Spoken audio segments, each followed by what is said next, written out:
Mi chiamo Lella. Il mio peso per tanti anni è arrivato al massimo di 167 kg per solo 1,58 m di altezza.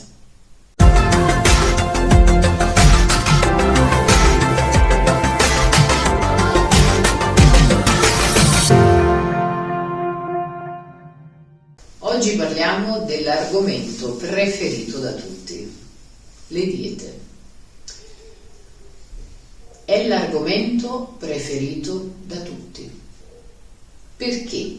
Perché la dieta è una moda soprattutto dell'ultimo trentennio. Tanti anni fa non esistevano le diete.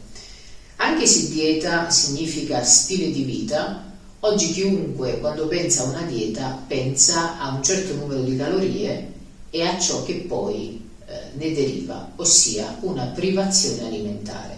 Una privazione che dovrebbe avere una certa durata per poi finalmente mangiare tutto quello che si vuole. So che ci siamo evoluti tanto e che oggi si parla di nutrizione, però fateci caso, la parola dieta risente ancora di questi vecchi archetipi. Eppure tutti vi diranno di seguire una sana dieta.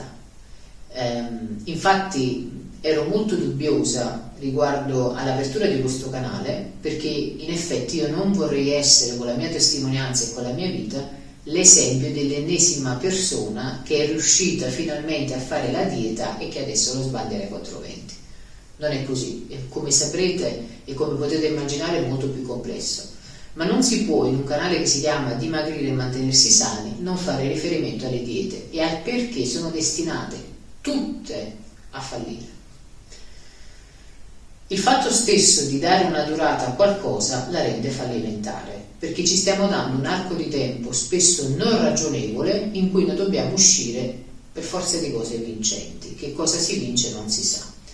Quando si parla di nutrizione è come parlare di respiro. Non è possibile mettere nel proprio corpo determinate sostanze per un certo arco di tempo e poi dire ok, adesso ne metto altre. Significa non aver capito come funziona il nostro corpo. È chiaro che i meccanismi che regolano la nutrizione sono talmente complessi, e questo termine vi risuonerà spesso nei miei video, che noi perdiamo la ragione e non ci rendiamo più conto che stiamo mettendo delle sostanze, esattamente come quando si assumono delle medicine o alcol o droghe. Il cibo è la sostanza più importante, perché è quella di cui non possiamo fare mai e poi mai a meno, se non per brevi periodi. Le diete hanno un certo numero di calorie. Questa è una cosa molto importante per me. Spesso falliscono perché si dà la stessa dieta a persone che hanno più o meno lo stesso peso, la stessa età, stili di vita comuni, ma non si tiene conto di un aspetto fondamentale che tratterò in un video dedicato. Voi sapete qual è il vostro fabbisogno giornaliero, cioè il vostro corpo per tenersi in piedi in maniera egregia, la vostra mente per funzionare correttamente, rendere il massimo, di quante calorie ha bisogno? A spanne si dice sempre di non scendere sotto le 1200. Perché?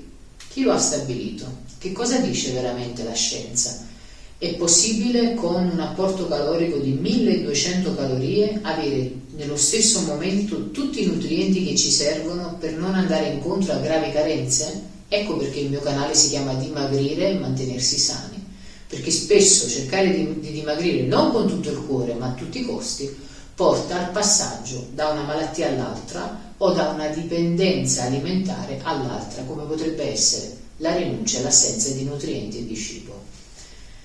Esiste un esame molto importante che ogni persona che intraprende un percorso dietologico deve fare. Questo esame si chiama calorimetria indiretta. Te ne parlerò nel prossimo video. Ti spiegherò esattamente cos'è e ti darò qualche dritta eventualmente per alcuni centri che fanno questo esame. Ci sono delle formule matematiche molto rudimentali, approssimative, che vi danno più o meno un certo numero di quello che dovrebbe essere il vostro metabolismo basale, ma questo metabolismo basa sulla vostra quantità di massa magra, quindi di muscoli, di acqua, di tessuti e anche di quella di massa grassa.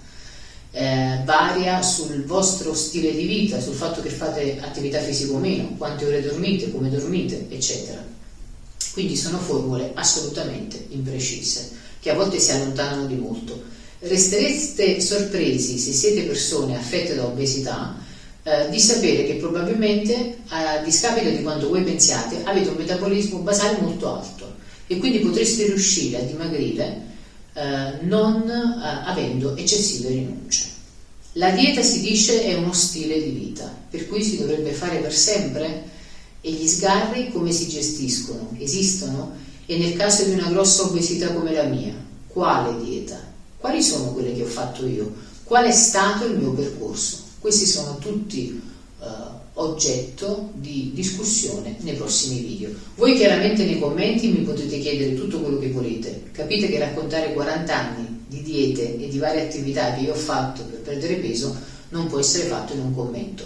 Però mi potete chiedere tutti gli argomenti che volete e, come vi ho spiegato in altri video, in questo cesto che vi sto mettendo a disposizione vi racconterò tutto. Al prossimo video.